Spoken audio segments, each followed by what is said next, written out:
Bismillahirrahmanirrahim. Alhamdulillahi rabbil alamin.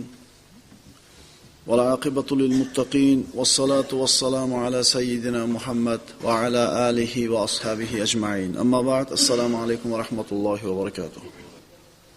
Payg'ambarimiz sollallohu alayhi vasallam aytadilar: "Allimu auladakum va ahlikumul khayr va addibuhum."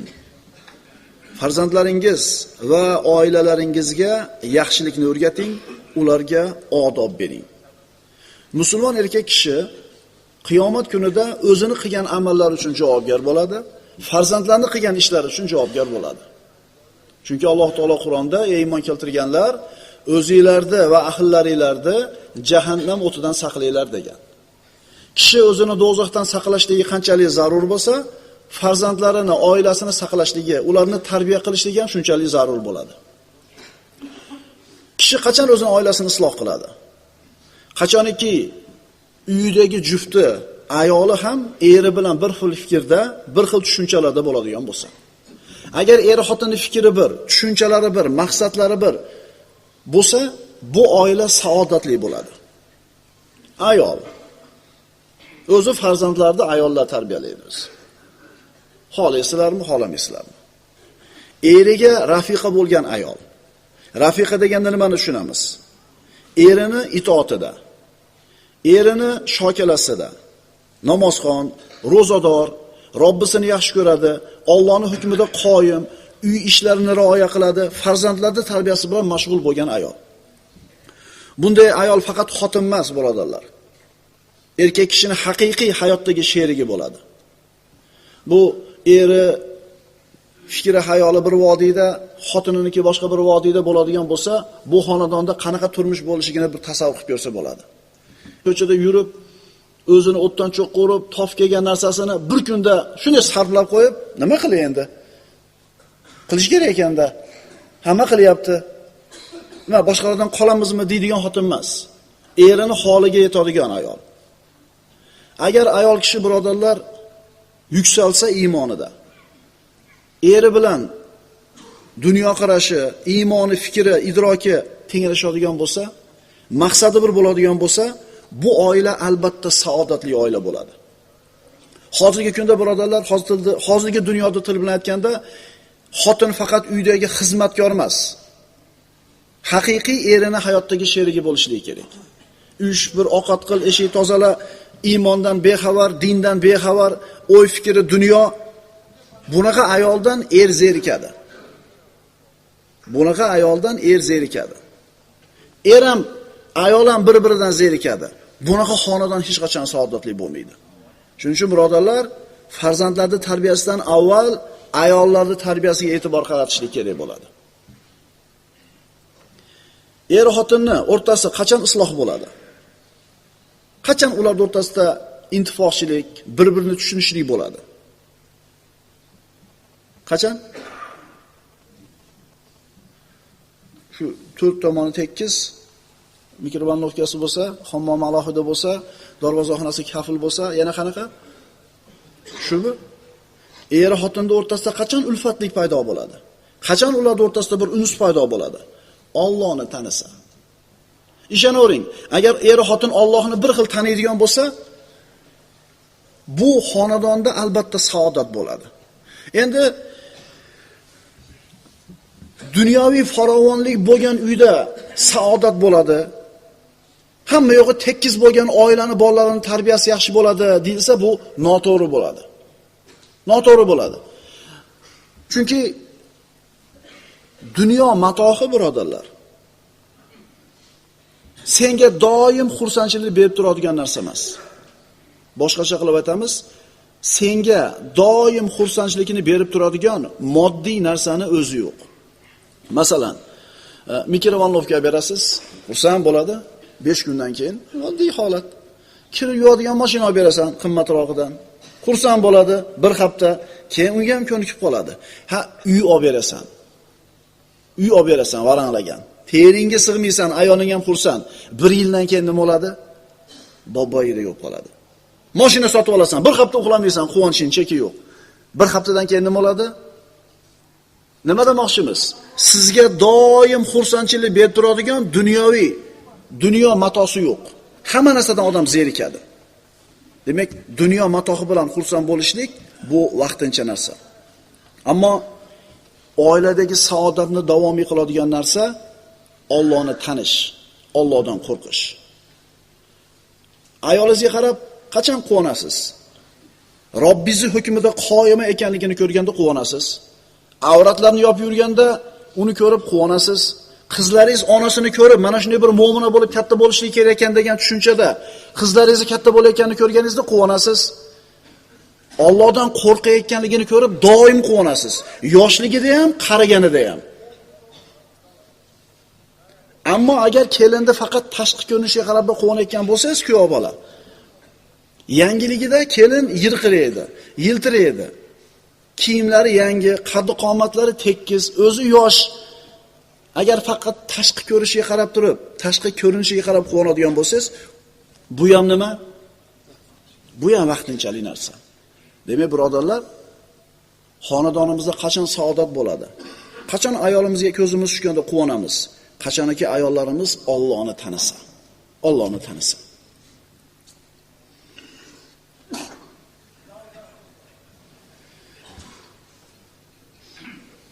Moddiy jamlanish yoki foyda uchun jamlanish.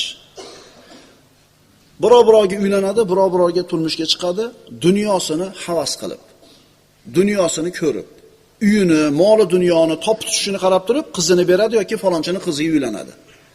Agar bunaqa maqsadda oila qurilgan bo'lsa, ishonavering, bu oilada saodat bo'lmaydi. Chunki mana shu moddiy bir-biriga ko'rsatayotgan foydasi uzilib qoladigan bo'lsa, o'rtadagi boyagi ularni bog'layotgan narsa ham uzilib qoladi. Ammo Alloh uchun qurilgan oila bo'lsa, dini uchun uylangan bo'lsangiz bir ayolga, bu din birodarlar qiyomat go'rga kirgich o'zi bilan birga bo'ladi. Uylanayotgan bola kelinni hayolidagi o'zi tasavvur qilgan kelin bo'lishini xohlaydi. Kelin ham turmushga chiqargan kuyov bolani o'zini hayolidagi, orzusidagi yigit bo'lishini, indiyskiy bo'lishini xohlaydi.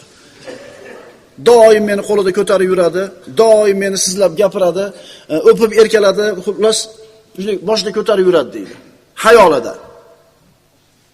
Faqat unga xizmat qilishini xohlaydi. Kuyov bola ham xuddi shunaqa.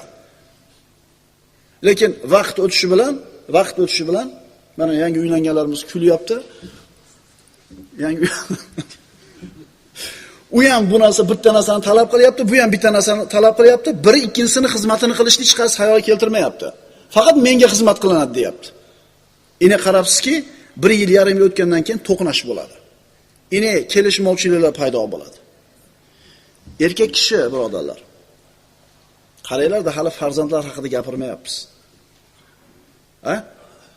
Agar tarbiya qilishlikda ayolingiz sizga sherik bo'lmasa, bolalarni islomiy tarbiya bilan tarbiyalashi kerakligi ayolingiz ham sizga yordamchi bo'lmaydigan bo'lsa, ishonavering, qo'lingizdan hech narsa kelmaydi. Ayolingiz yordamchi bo'lsin birinchi sizga. Erkak kishi ayoli bilan qachon saodatli bo'ladi? Nima qilsa saodatli bo'ladi? Ayoliga Robbisini tanitsa. Ayoli Robbisini tanisin, shundan keyin bu ayol o'zini erini baxtli qila oladi. Shundan keyin bu ayol erini qanaqa haqlari borligini biladi. Shundan keyin ayol Allohni tanigandan keyin erimni xizmatini qilsam, bu ibodat ekan. Erimni rozi qilsam, Allohning roziligiga yaqinlashaman ekan, deydi, shunda erini xizmatida qoyim bo'ladi. Erkak kishi ham ayolini Allohni taniganidan keyin yelkasidagi omonat ekanligini tushunsa, unga qilgan muomalasiga qiyomatda javob berishini o'ylasa, ayolining xizmatida bo'ladi. Er Allohdan qo'rqib ayolning xizmatida, ayol Allohdan qo'rqib erning xizmatida. Faqat shunda xonadon saodatli bo'ladi. Nima demadinglar? Islomiy jamiyatda, birodarlar, odamlarda erkak bilan ayolning o'rtasidagi aloqani iymon bog'laydi. Allohdan qo'rqish asosi ustiga quriladi. Endi dunyoparast odamlarda moddan ustiga quriladi. Masalan, brashniy kontrakt deb qo'yadi, mana bilasizlar, g'aribda eshitgansizlar. Turmushga chiqadi, kontrakt tuzadi. Mabodo ajrashsak, menga moncha, senga moncha. O'shuning uchun iloji boricha boyroq odamga turmushga chiqishga harakat qiladi bu g'arbli ayollar, qari bo'lsa ham, xunuk bo'lsa ham, lekin nimasi bo'lsin? Qarang, U turmushga chiqqandagi niyati buzuq o'zi. Unga turmushga chiqadi, 1 yil, 2 yil yashaydida ozgina sabab bo'lib qolsa ajrashadi. Chunki maqsad nima edi bulardan? Maqsad undan yulib olishlik edi.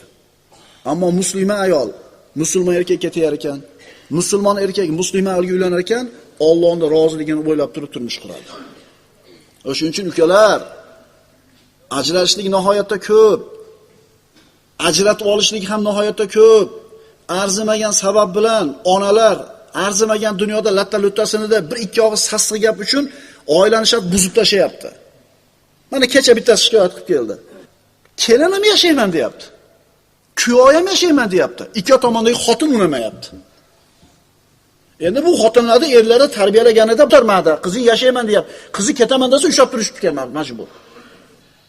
Yalanib kelishsin deyapti ekan. Bu nima? Qanaqa tushuncha? Qani kafillik ikkinchi turmushi bilan baxtli bo'lib ketishiga bu bolani?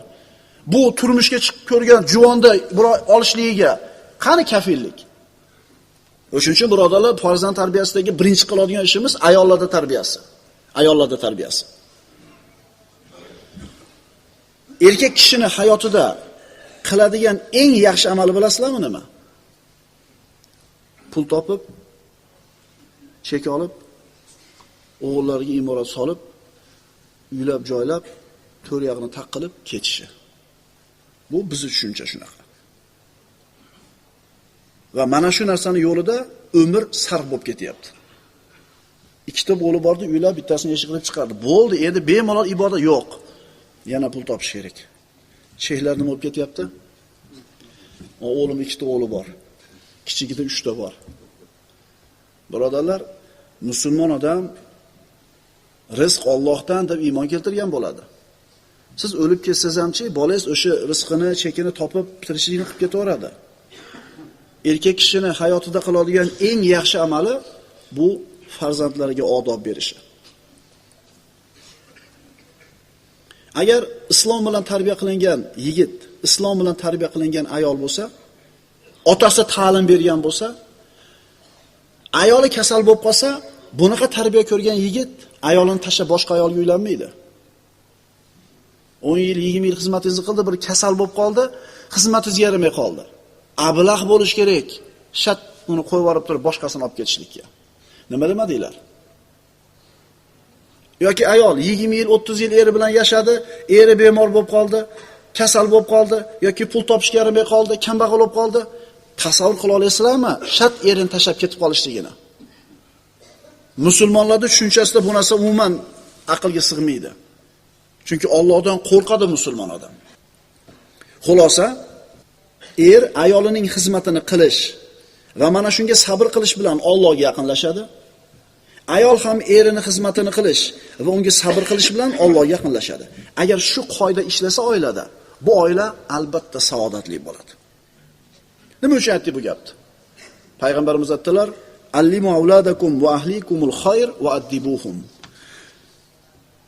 Farzandlaringiz va oilalaringizga yaxshilikni o'rgating va ularga odob bering. Payg'ambarimiz sollallohu alayhi vasallam aytadilar, Imom Tabaroniy rivoyatlarida: "Addibu auladakum ala thalathi hisolin." Farzandlaringizga 3 ta xislatni o'rgatinglar. Hubbi nabiyikum va hubbi ali baytihi va tilovatil Qur'on.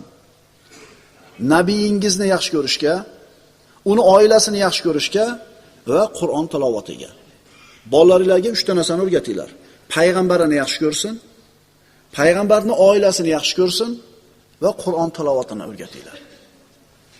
Endi faraz qiling, shat bordingizda bugun, bolam, payg'ambarimizni yaxshi ko'r bugundan boshlab. Payg'ambarimiz oilasini bugun yaxshi ko'rmasang bo'lmaydi. Kel, yaxshi ko'r. Desiz, bu kulgili holat bo'ladi. Ha siz payg'ambarimiz sollallohu alayhi vasallamni tanitmagan bo'lsangiz, oilasini tanitmagan bo'lsangiz, qayoqdan yaxshi ko'rsin? Odam nimani yaxshi ko'radi? O'zi tanigan, bilganda yaxshi ko'radi. Shuning uchun bunaqa payg'ambarning oilasini yaxshi ko'r deb shab dabdurustdan buyurishni o'rniga payg'ambarimizning hayotini aytib bering. Xulq-atvori, rahmat haqida hikoya qilib bering. Payg'ambarimiz yosh bolalar bilan qanaqa bir holatda muomala qilganligini aytib bering. Masalan, payg'ambarimiz sollallohu alayhi vasallam bir majlisda o'tirganida o'ng tomonida Abdulloh ibn Abbos yosh bola bo'ladi. Chap tomonida Abu Bakr Siddiq o'tiradi. Payg'ambarimizga bir ichimlik olib kelishadi. Rasululloh ichadilarda, sunnatga muvofiq o'ng tomonga uzatish kerak. Shu kichkina bola Ibn Abbos o'tiribdi. Haligi Ibn Abbosga qarab, "Ey bola, o'zi shuni haqqi o'ng tomonga berish kerak. Mana uni ichimlikni bu kishiga shayxga bersam bo'lmadimi, chap tomonga?" deydi. Ibn Abbos aytadi, "Sizdan keyin ichishlik sharafini birovga bermayman. Bering bu yoqqa" deydi, olib ichadi. Ya'ni mana shu qilayotgan ishi bilan payg'ambarimiz bu kichkina bolaga hurmat ko'rsatyapti. Shunga o'xshagan payg'ambarimiz yosh bolalar bilan qilgan muomalalardan bir misollar aytib bering. Payg'ambarimiz haqida tushunchasi paydo bo'lsin bolangizda, keyin yaxshi ko'radi payg'ambarimizni. Ota bolasini yoshi har qancha kichkina bo'lmasin, tarbiyasiga e'tibor berish kerak. Chunki qaranglar-da, masalan, tug'ilgan bolamizga payg'ambarimiz birinchi qiladigan ishimiz nima deb aytgan? Qulog'iga ozon aytinglar deganmi? Hali aqli kirgani yo'q, lekin qulog'iga Allohning lafzi kirsin, Allohu akbar kirsin qulog'iga. Shuning uchun bolangiz har qancha kichkina bo'lmasin, e'tibor bering. E'tibor bering. Masalan, bir ota nima ish qilgan ekan? Bu tajribalar bor. O'sha ertamanda maktabga ketayotganda, ko'chaga chiqib ketayotganda so'raydigan pulini bir korobka qilib solib qo'ygan ekan ichiga. Yoniga daftar bilan qalam qo'yib qo'ygan. Bolam, olavering. Qancha kerak bo'lsa, yozib qo'ying faqat. Bugun 10 so'm olib yozib qo'yadi. Ertasiga 20 so'm olib, ko'radi qancha olayotganini. Bir oy o'tganda hisoblasa falon pul olibdi. O'ylanibroq oladi. O'ylanibroq oladi. Mana bitta uslubi. Qiyinmi? Ha, domla bizni bolalar agar qo'yib qo'yadigan bo'lsangiz, nima qiladi? Demak, sizni bolangiz shunaqa ekan, nima qilaylik? Shuning uchun bolamiz har qancha kichkina bo'lmasin, birodarlar, so'ziga quloq tutish kerak. Xuddi katta odam bilan muomala qilgandek muomala qilishga. Mana payg'ambarimizni ko'rdinglar nima dedi? Abu Bakrdek odam o'tirsa, so'rayapti, beraveraymi?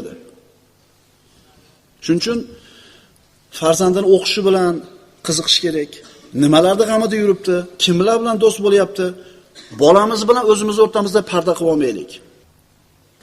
Eskilar ko'p aytar shu gapni. Xudo bergan odamni bolasi 15 ga kirganda bosh bo'ladi oilaga. Xudo urgandiki 30 da yosh bo'ladi. Bolalarimizga e'tibor qilishimiz kerak. Payg'ambarimizni tanishimiz kerak, oilasini tanishimiz kerak. Buni o'rniga nima bo'lyapti uyimizda? Uyimizda kim tarbiya beryapti bolalarimizga? Kim o'rgatyapti? Kimga o'xshash kerak? Kimga ergashishlik kerak? Kimni o'ziga ibrat, kumir qilishlik kerak? Kim o'rgatyapti uni? Televizor. Aktyorlar, sportchilar, qo'shiqchilar, ular nimani yaxshi ko'radi, kimlar bilan do'st bo'lgan, qaysi kiyimni yaxshi ko'radi, qaysi ovqatni xush ko'radi, qaysi seriallarni ko'radi, hayotlik chog'ida qancha pul topgan, qaysi mamlakatga borganda qanaqa bir qiziqarli voqea bo'lgan, qaysi kinoda, qaysi futbol komandasida o'ynaganda nech pul topgan, bularni yaxshi bilishadi. Birodarlar, farzandingizni tarbiya oladigan joyi televizor bo'lsa, qayoqdan sizni ko'zingizni quvonch bo'lsin. Erkak kishi uchun hayotida uchraydigan eng katta mehnat qaysi? Pul topish, yer olish, uy solish, bolasini uylab joylab qo'yishmi? Erkak kishi uchun hayotida uchraydigan eng katta mehnat bola tarbiyasi. Ishonavering.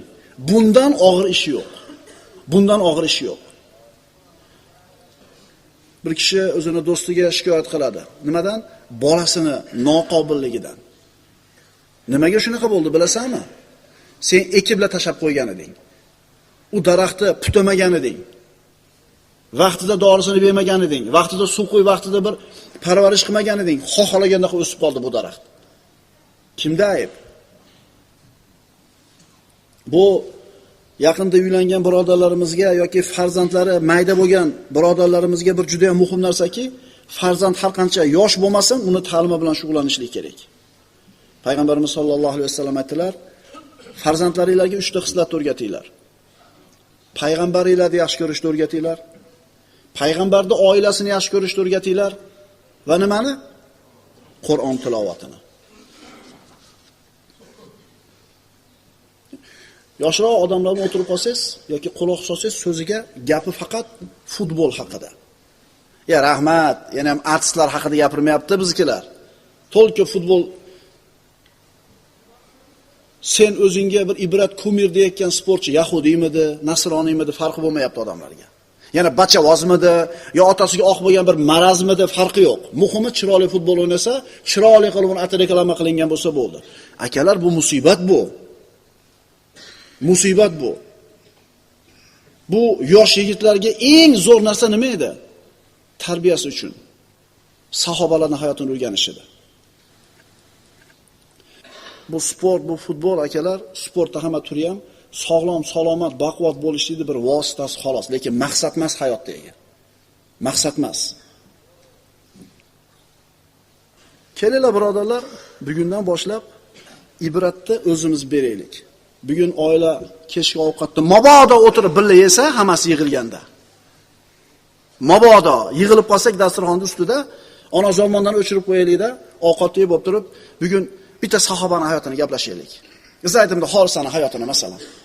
Yoki Umar ibn Xattob roziyallohu anhu hayotidan bir 3-4 ta bir lavhani ko'rib chiqaylik. Bugun siz o'qib bering kitobni. Ertasi kun onasi o'qib beringiz. Keyin o'g'li, keyin qizi. Ey domla, nima deyapsiz? Kim qiladi buni?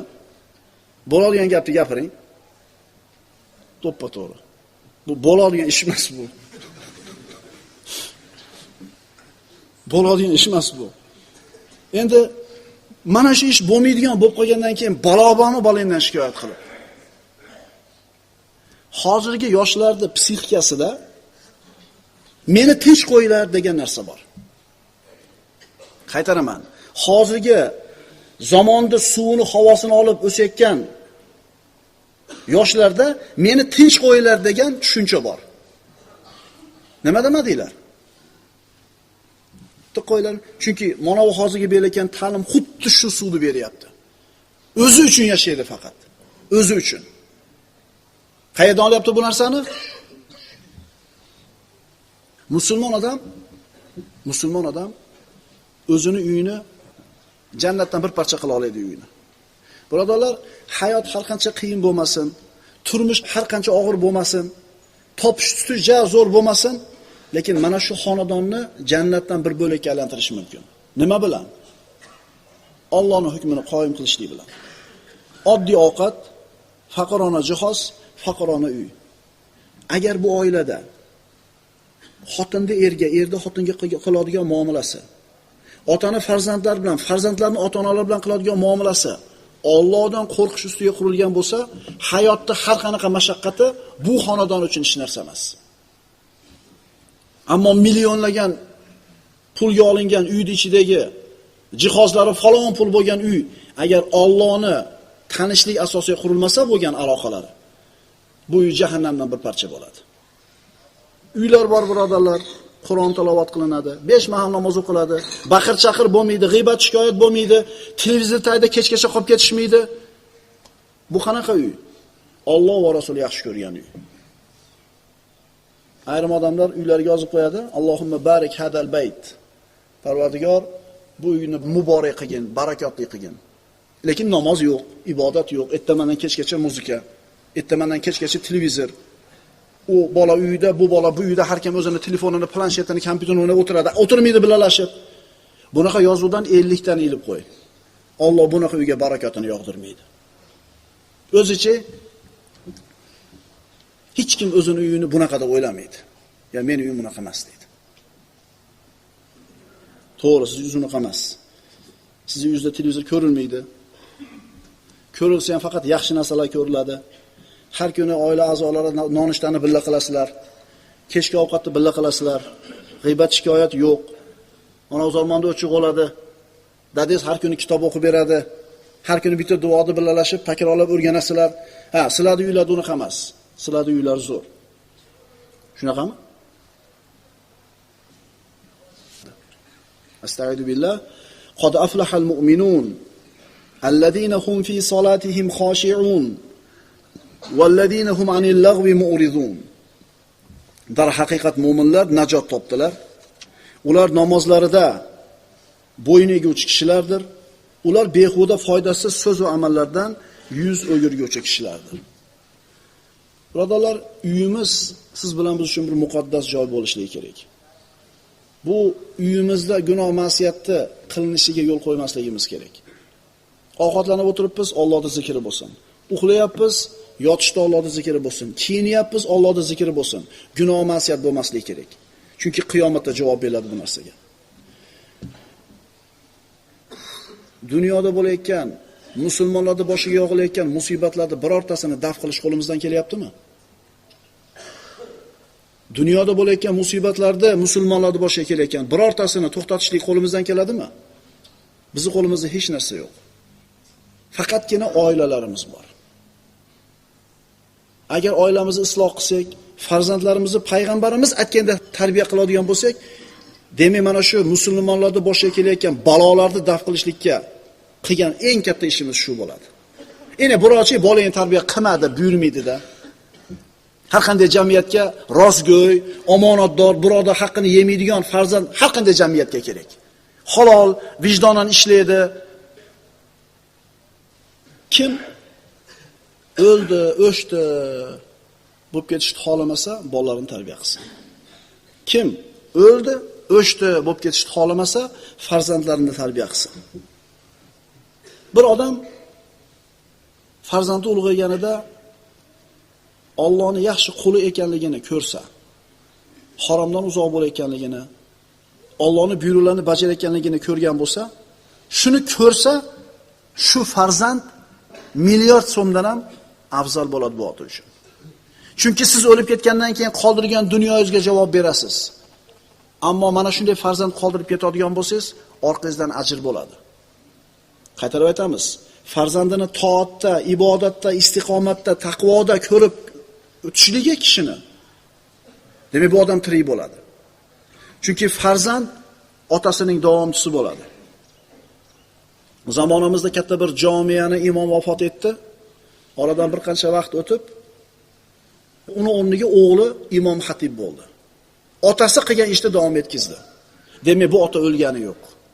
Bu otaning ishi davom etyapti. Agar mana shu farzandini yana bitta farzandi ilmli bo'lib minbarga chiqib odamlarga Allohning dinini tanitsa, demak yana davom etdi bu odamning hayoti. Xulosa, kim o'ldi, o'chdi bo'lib ketishni xohlamasa, farzandlarini islomiy tarbiya bilan tarbiyalasin. Payg'ambarimiz sollallohu alayhi vasallam aytadilar: "Iza mata ibnu Adam inqata amaluhu illa min thalath." Agar odam bolasi vafot etsa, uni 3 ta amalidan boshqa hamma amallari to'xtaydi. Faqat 3 ta ishi unga savob berib turadi. Sadaqatun joriya. Odamlarga foyda keltirib turgan bir nafaqoti, sadaqati. Ko'prikmidi, asfaltmidi, musulmonlar foydalanib turadigan sadaqa joriya qoldirgan bo'lsa. Va ilmun yuntafa'u bihi. Odamlar foydalanib turgan ilm qoldirib ketgan bo'lsa, mana shundan ham o'lganingizdan keyin savob borib turadi. Va valadin solihin yad'ula. Uchinchisi, uni haqqiga duo qilib turadigan solih farzand. Endi ilm hammamizda ham bor emas. To'g'rimi? Hammamizga ham Alloh bermadi ilmni yoki o'zimiz o'qimadik. Hammamizning qo'limizda pul ham yo'q, sadaqa joriya qoldiraylik desak. Lekin nima bor qo'limizda? Farzand bormi? O'ldi, o'chdi bo'lishni xohlamasangiz, bolangizga Allohni taniting, islomiy tarbiyani bering. Umar ibn Xattob roziyallohu anhu kunlarda birida ko'chada ketib borar ekan, juda bir savlatli odam bo'lgan, haybatli odam bo'lgan, sirli, viqorli odam bo'lgan. U odamning haybatidan hatto katta kibor sahobalar ham haybatlanishar edi. Umar ibn Xattob kelsa shu ko'cha-ko'chalarga burilib ketib qolardi, peshonasida turmaylik deb, siri bosganidan. Kunlarda birida Umar ibn Xattob ko'chada ketayotsa, bir to'p yosh bolalar o'ynayotdi. Xalifani ko'rib tirqirab har tomonga qochib ketishdi. Faqat bitta bola qochmasdan turdi. Xalifa bu bolaning jur'atidan, jasoratidan bir hayron qolib oldiga bordi-da, "Ey bola" dedi. "Nimaga sen qochmayapsan boshqalardaqa?" dedi. Hali yigit aytdi: "Ey Amirul Mu'minin, sizni zulmingizdan qo'rqish uchun men zolim emasman. Sizni jazoingizdan qo'rqish uchun bir gunoh qilganim yo'q. Yo'l keng" dedi. "Siz ham sig'asiz, biz ham sig'amiz, o'taverasiz" dedi. Qarang, katta kishilar haybatlanib Umar ibn Xattobning oldida tura olmayotgan paytda yuragini quvvat yetmay. Bu yosh bola turibdi. Kimni bolasisan desa, Zubayr ibn al-Avvomda deydi. Abdulloh ibn Zubayr ibn al-Avvom roziyallohu anhu edi. Bu ham bola edi. Bu ham bola edi. Tarbiya ko'rgan bola edi. Mana shu tariximizda yosh bolalar bilan bo'lgan mavqiflardan bir ajib bir suratlar bor. Mana ayrimlarni o'qib beraman. Xalifa Abdulmalik ibn Marvon huzuriga bir jamoa kishi kirdi. 5 tamida 10 ta odam kirdi. Ularning orasida bir yosh bola ham bor edi. Xalifa bu yosh bolani kirganini ko'rib jahli chiqdi. Abdulmalik ibn Marvon eshikda oldida turadigan odam chaqirib aytdi, "Ey" dedi. "To'g'ri kelgan yosh bolani kirgizib yuborasanmi?" dedi. "Men oldimga" dedi. Shunda haligi yosh bola turib aytdiki, "Ey amir" dedi. "Men sizni huzuringizga kirishim bilan sizni sharafingizga, hurmatingizga so'z tegmaydi" dedi. "Ammo men uchun sharaf siz oldingizda turish" dedi. "Bizning yurtimizga mashaqqat keldi. Oziq-ovqat yo'q bo'ldi. Sizlarda ortiqcha mol bor ekan." Yosh bolaning gapi xalifaga gapiryapti. "Agar ular ana shu mollar biz uchun bo'lsa, nimaga bermayapsizlar? Qiylandik biz. Agar u sizlarning qo'linglardagi mol Allohning mulki bo'lsa, bandalarga beringlar. Agar u mol qo'linglardagi sizlarniki bo'lsa, bizga sadaqa qilinglar" dedi. Xalifa haligi bolaning gapini eshitib, "Vallohi" dedi, "bu bola" dedi, "talabini bajarmaslikka biz uchun bironta ham uzr qoldirmadi" dedi. "Meni molim" desa javobni aytib qo'ydi. Allohning moli desa javobni aytib qo'ydi. Birodarlar, jur'atli bolani pul bilan o'lchab bo'lmaydi qadrini. Yurakli, jur'atli bolani o'lchab bo'lmaydi. Umar ibn Abdul Aziz xalifa bo'ldi. Uni tabriklash uchun atrofdan elchilar kelishni boshladi. Hijozliklardan bir jamoa kirdi, ularning boshlig'i 10 dan o'tmagan yosh bola edi. Yoshi 10 dan oshmagan yosh bola mana shu hijozliklarning jamoasini boshlig'i bo'lib kirdi. Endi hamma xalifani xalifa bo'lganligi bilan tabrikladi. Endi navbat hijozliklar kelganda boyaga 10 yoshar bo'lmagan bola turdi. Turib gapirmoqchi bo'ldi. "Sen o'tir" dedi xalifa. "Sendan yosh kattaroq tursin" dedi. Ya'ni shuncha hijozlikdan kelgan 10 ta 15 ta odamdan gapiradigan odam yo'qmi sendan boshqa? "O'tir sen" dedi. Yosh bola deb pisand qilmadi buni. Bu bola nima dedi? O'tirib oldimi? Yig'lab yubordimi? Nima dedi? Qarang, shu 10 ta odamga boshliq bo'lib keldimi? Demak, shunga loyiqda bu bola. Alloh amirni isloh qilsin. Kishini qadri ikkita kichkina narsasi bilan bo'ladi. Qalbi bilan, tili bilan dedi. Yoshi bilan, bo'yi bilan demayapti. Kishini qadri ikkita narsa bilan belgilanadi, ey amir, tili bilan, qalbi bilan. Agar Alloh bu odamga lafz qiluvchi, so'zlovchi tilni bergan bo'lsa, saqlovchi qalbni bergan bo'lsa, gapirishga haqqi bor uni ham dedi. Agar dedi, siz aytganda faqat yosh bilan bo'lganida eshitdi. Bu taxtga, xalifalikka sizdan ko'ra yosh kattaroq odamlar bor edi dedi. Qarang, bu kimga gapiryapti? Bu o'sha davrdagi eng qudratli bo'lgan podshohga gapiryapti.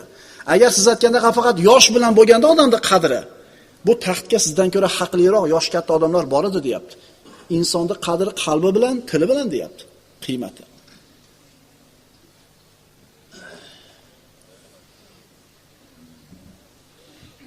Shunaqa bolangiz bo'lsa bilasizmi, yig'lab yorasiz. Yig'lab yorasiz. Bir birodarimizni 2-sinfda o'qiydigan bolasi shu maktabidan kelyotib, katabasining uyiga 4 ta non ko'tarib kiribdi. Ko'tarib kirsa, haligi katabosi kim bilan keldingiz? O'zim keldim deyapti.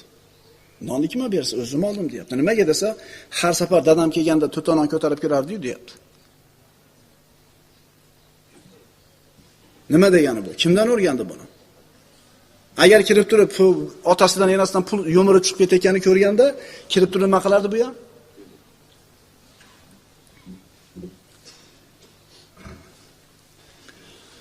Nima demoqchimiz? Bolangizni jur'atini yoshligidan o'zi sindirib qo'yasiz. Bolangizni zehni past bo'lsa, qo'lingizni yuvib, qo'ltig'ingizga urmang, shoshilmang. Qo'lingizni yuvib, qo'ltig'ingizga urmang, shoshilmang, chunki birodarlar, hozir ayrim tarixda ko'zga ko'ringan odamlarning hayotidan o'qib beraman, yoqangizni ushaysiz. Bu bola gavhar.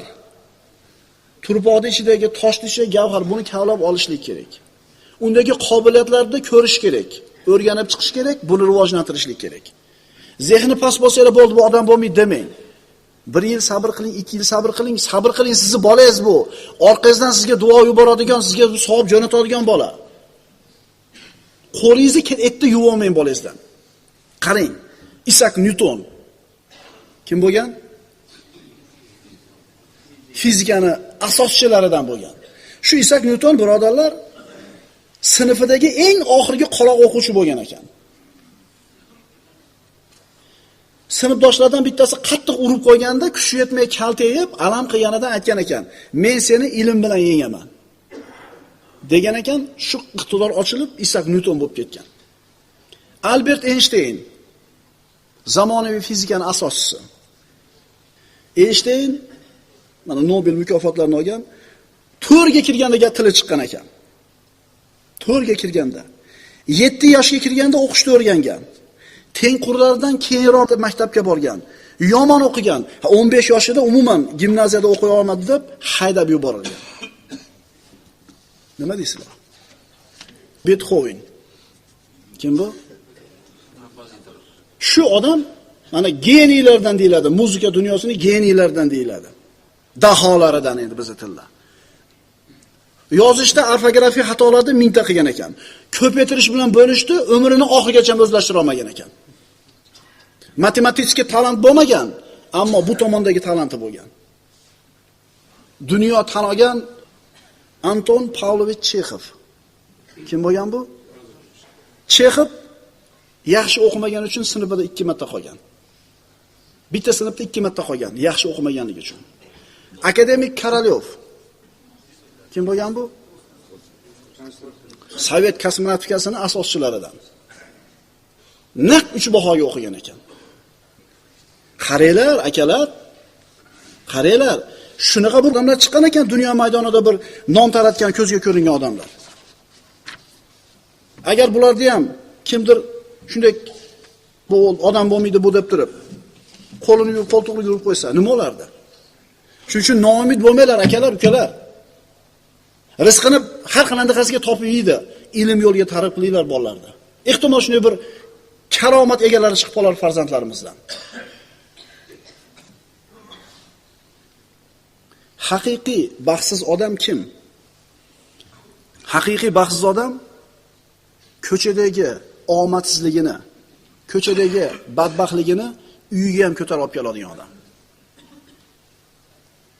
Safar qiladi odam, 5 kun, 10 kun uzoq bo'ladi, farzandlarini sog'inadi.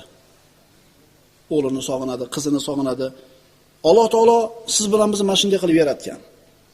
Farzandlarimizni yaxshi ko'ramiz, sog'inamiz. Ammo kishi ko'chadagi ishi bilan ovora bo'lib oilasiga vaqt ochmaydi. Bir kunchi shart yig'ishtiring ishni o'lib ketsin. Shunday bir peshin bo'lmasdan uyga kelingda bolalarga o'tiringlar mashinaga, bir aylanib kelamiz deyinda. Bo'lganmi bir marta shunaqa narsa? Shart do'konda yopdingiz, janini olsin, bir gap bo'lar. Shart mashinaga o'tirib, yuringlar bora, bir aylantirib kelaman sizlarni. Bugun kechgacha bir aylantirib keldingiz. Zo'r bo'lganmi? Kim xursand bo'lgan bundan bilasizmi? Siz o'zingiz ko'proq xursand bo'lasiz. Chunki bolalar his qiladi, biz kerak ekanmiz otamizga. Otamiz bizni tarbiyamiz bilan yoki bizga e'tibori bor ekan deb turib, bolalarni bosh osmonga umrini oxirigacha esdan chiqarmaydi. Umridan oxirigacha esdan chiqarmaydi. Lekin unaqa yo'q. Mana shu 1000 ta odamdan bitta odam qo'l ko'tardi mana. Ish.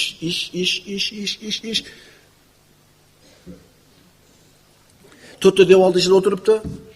Toza havoga chiqdi, yuguradi, o'ynaydi. Shu oddiy ish bilan bolangizni qalbidan juda bir yuqori joydan joy oldingiz. Va bu qilgan ishingiz dunyoviy ish hisoblanmaydi. Oxirat uchun bo'ladi. Oxirat uchun. Mana qilib ko'ringlar-da. Shat olib borib keling-da, o'zingiz qanaqa saodatni his qilganingizni ko'rasiz. Maza qilasiz. Payg'ambarimiz sollallohu alayhi vasallam siz bilan bizdan ko'ra birodarlar ishi tashvishi ko'p bo'lgan zot. Qarang, risolatni insoniyatga yetish kerak bo'lgan Allohning omonatdori, vahiyni egasi bo'lgan zot uyga kelardida, to'r oyoqlab turib berardi. Nabiralari Hasan va Husayn yelkasiga minib, payg'ambarimiz ot bo'lib, tuya bo'lib ularni ko'tarib yurardi. Endi qo'l ko'tarib qo'yinglar. Nevaralar yoki bolalarga shunaqa berib turib yelkasida ko'tarib ot bo'lib berganlar. Maşalloh. Bunaqalar ko'proq ekan, alhamdulillah. Bu arzonroqda bu. Ish tashab kelishdan ko'ra yengil. Lekin shuni ham qilmagan ekan ko'pchilik. Bak. Dada o'ynaylik deydi. To'rga kirgan bolangiz. Bak deysiz, abar. Olib chiqmayman deysiz. Endi qayoqdan sizni yaxshi ko'rsin bu? Rasululloh sollallohu alayhi vasallam har bitta hayotimizdagi ishda ibrat bo'lgan zot yelkasiga, kuragiga, beliga o'tkazib, to'r oyoqlab yurib, tasavvur qiling Muhammad alayhisalomni.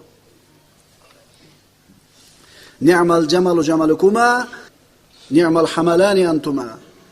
Tuyalaringiz naqadar yaxshi tuya va ikkingiz naqadar yaxshi minuvchisizlar deb ko'tarib yurardi. Rasululloh sollallohu alayhi vasallam qo'lida bolasini ushlab turib namoz o'qiganligi haqida rivoyatlar bor. Rasululloh sajda qilib turganida mana shu nabiralardan bittasi kelib yelkasiga o'tirib olganida imom bo'lib o'qiyapti payg'ambarimiz namozda. Rasululloh sajdadan turmasdan turaveradi. Sahobalar turishaveradi sajdada. Uzoq bo'lib ketdi. Shunda sahobalardan bittasi kalan ko'tarib bunday qaraydi. Nima gap ekan deb. Qarasa Rasulullohning yelkasida nabirasi o'tiribdi. Sajda qilgan holida. Nabiram yelkamga minib oluvdi, to o'zi qonib tushmaguncha dedi, bezovta qilishni xohlamadim deyapti. Qaysi ishda? Namoz o'qiyotganda qaranglar birodarlar, farzand tarbiyasi shunaqa muhim ekanki, Rasululloh namozini nima qilyapti? Cho'zib olsa cho'zivoryaptiki, lekin nabirasini ko'nglini sindirmayapti. Ya'ni ham biz bolalarimiz yuribdi-da.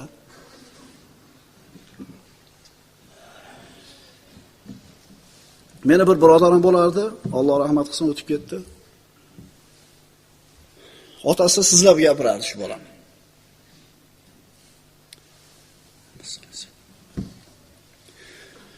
Ko'chada shu birov bilan muomala qilsa, haligi o'ziga uverenniy bola edi, senlasa aytardi.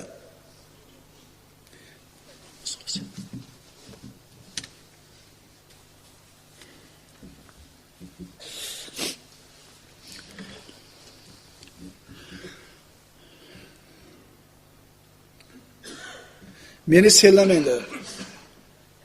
Chunki meni otam ham senlamaydi derdi. Alloh rahmat qilsin, solih odam edi. Juda ko'pchilikning hidoyatiga sabab bo'lib ketgan edi. Alloh rahmat qilsin.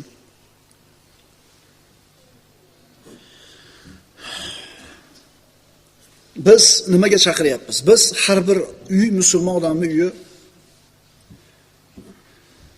islomiy xonadon bo'lishiga chaqiryapmiz. Har bitta musulmonning xonadoni jannatdan bir bo'lak bo'lishiga chaqiryapmiz. Bunaqa uyda muhabbat bo'ladi, mehr bo'ladi, oqibat bo'ladi, kechirimli bo'ladi, bag'ri kenglik bo'ladi. Agar musulmon odam uyini mana shunday holatga olib kelgan bo'lsa, ko'chadagi har qancha mashaqqat uyga kelgandachi esdan chiqadi. Dunyodagi har qancha mashaqqatni yengishlik unga oson bo'ladi. Agar uyni shunaqa qilib tarbiya qila olgan bo'lsa, aytinglarchi, biz e'tibor beramizmi oilalarimizga, farzandlarimizga? Ammo haqiqiy baxtsiz nodon odam kim? Ko'chadagi mashaqqatni uyga ko'tarib keladigan, bu ham yetmagandek uyi ham o'zi mashaqqat bo'lgan odam.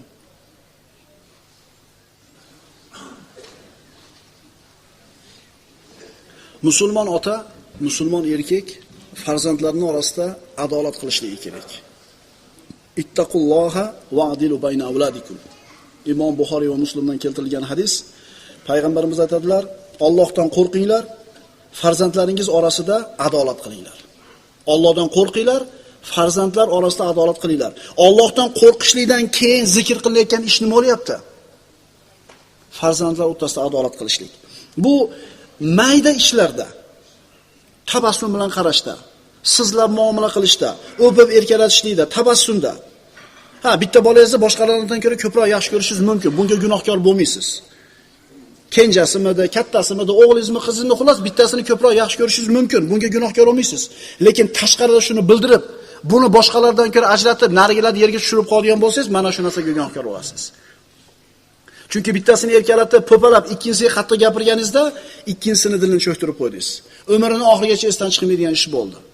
Payg'ambarimiz aytibdilar, Allohdan qo'rqinglar va farzandlarda o'rtasida adolat qilinglar. Yedirib ichirishda adolat qilamiz. Kiydirishda adolat qilamiz, sarf-xarajatda adolat qilamiz, lekin bundan ham mayda ishlarda adolat qilishlik kerak bo'ladi. Payg'ambarimiz sollallohu alayhi vasallamning oldiga bir kishi kelib, "Ya Rasululloh, guvoh bo'ling. Mana bolamga dedi bitta bog'da shunday hadiya qildim" dedi. "Berdim bitta bog'da" dedi. Rasululloh, "Boshqa bolalaring ham bormi?" dedi. "Ha, boshqa bolalarim ham bor." "Ularga ham shunaqa narsani berdingmi?" dedi. "Yo'q" dedi hali odam. Payg'ambarimiz aytdilar, "Inni la ashhadu ala jawr." Mendan boshqa odamni guvoh qil bu ishga dedi. Chunki men jabrga, zulmga guvoh bo'lmayman dedi. Shuning uchun farzandlarga bir narsani taqsim qilayotgan paytda ota adolat qilishligi kerak. Kimga qancha berish kerak? Shariatimizda aniq-aniq ko'rsatib qo'yilgan. Bir odam 60 yil Allohga ibodat qilishi mumkin. Ammo vasiyatda, taqsimda zulm qiladigan bo'lsa, bironta bolasiga jahannam vojib bo'ladi bu odamga. Ittaqulloha va adilu bayna avladikum. Allohdan qo'rqinglar, farzandlaringiz orasida adolat qilinglar. Boshqa hadisda aytadilar Payg'ambarimiz sollallohu alayhi vasallam, "Sawu bayna avladikum fil atiyati." Atolarda, infoqda, beriladigan narsalarda bir narsa bersangiz, farzandlar orasida adolat qiling degan. Darsimizning nihoyasi musulmonlar tushunchasida ota hurmatli inson bo'ladi. Musulmonlarning tushunchasida ota ulug' inson, hurmatli inson bo'ladi. Ammo hamma ota ham mahbub ota bo'lmaydi. Farzandlar tomonidan yaxshi ko'rilgan bo'lmaydi hamma ota. Shuning uchun bolalaringizdan sizni yaxshi ko'rishini talab qilishligingiz sizni qahramonligingiz emas. Balki bolalaringiz sizni yaxshi ko'radigan ishni qilishligingizda sizni qahramonligingiz. Xohlaysizmi, xohlamaysizmi, musulmon otasini ulug' inson deb biladi, hurmat qiladi. Ammo hamma farzand ham otasini yaxshi ko'ravermaydi. Bu yomon ko'radi degani emas. Qalbini to'ridan joy olgan bo'lmaydi hamma ota ham. Ine katta bo'lganda agar parvarishini qilmasa, ine katta bo'lganda qaramay havoromay qo'ysa, xafa bo'lmasin. Xafa bo'lmasin. Payg'ambarimiz sollallohu alayhi vasallam aytganlar, Imom Tabaroniydan Abu Hurayra roziyallohu anhudan rivoyat qilingan, "Ainu avladakum alal bir."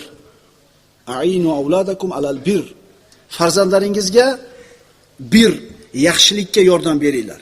Ya'ni yaxshi odam bo'lishiga yordam beringlar. Yaxshilik qilishiga yordam beringlar. Nima qilinglar degani bu? Tarbiya qilinglar degani. Rahimallohu validan aana waladahu ala birri. Bolasiga yaxshilik qilishlikka yordam bergan otani Alloh rahmat qilsin. Ali ibn Abi Talib aytadi, "Akrimu avladakum wa ahsinu tarbiyatahum." Bolalaringlarni ikrom qilinglar, tarbiyasini chiroyli qilinglar. Diqqat. Fa innahum khuliqu li zamanin g'ayri li zamanikum. Chunki farzandlaringlar sizlarning zamoningizlarga emas, boshqa zamon uchun yaralgan. Ya'ni bir ota bor, 50-chi, 60-chi, 70-chi yillarda o'sgan. Hozir birodarlar, u 2000-yilning ustida turibmiz. Bizi davrimizda manaqa bo'lgan, bu siz ham kunimiz o'tgan demang. Chunki sizning kuningiz shu bilan o'tgan. Bu zamonda talablari boshqacha. Bizi davrimizda bunaqa bo'lmagan, biz peshkom yurib qilar edik, anaqa qilar edik. U sizning zamoningiz shunaqa edi. Hozir bolani talabi bor bir narsaga, masalan kompyuterga, ta'limi uchun. Modomiki bolangizga kerak bo'layotgan, zamon talab qilayotgan narsa harom emasmi? Shariat doirasidan chiqmayaptimi? Qilib beringlar otalar. Qilib beringlar. Chunki bizda bo'lmagan u narsa. Shunda ham yaxshi yashayorganmiz demanglar. Bizkilar o'sha kirdi qo'li bilan yuvib ham, mana qilib ham zo'r yuravergan. U sizlarning zamoningizda shunaqa edi. Hozir kir mashina beringlar. Qaytarib o'tamiz. Albatta farzandlaringiz sizning zamoningiz emas, boshqa zamon uchun yaralgan. Modomiki farzand talab qilayotgan narsa kerakmi? Shariat doirasidan chiqib ketmaganmi? bu narsani qilib berishimiz lozim bo'ladi. Aqulu qawli hada va astaghfirulloh li va lakum. Assalomu alaykum va rahmatullohi va barakatuh.